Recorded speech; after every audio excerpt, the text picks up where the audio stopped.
বাংলাদেশের মুক্তিযুদ্ধ নেতৃত্বদানকারী বাংলাদেশের প্রথম প্রধানমন্ত্রী তাজউদ্দিন আহমেদ এবং সৈয়দ জোহরা তাজউদ্দিনের সন্তান, এবং আমি নিজেই একজন রাজনীতিবিদ হিসেবে আমি 2 টার্ম বাংলাদেশ সংসদের সদস্য ছিলাম, স্বরাষ্ট্র প্রতিমন্ত্রীর দায়িত্ব পালন করেছি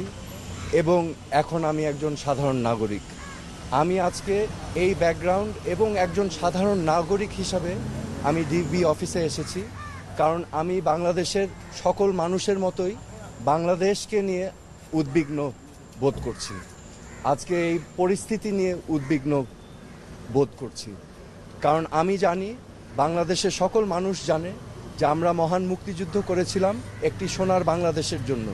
যেই সোনার বাংলাদেশে ন্যায় বিচার থাকবে, যেই সোনার বাংলাদেশে মেধা দিয়েই যাচাই হবে যোগ্যতা,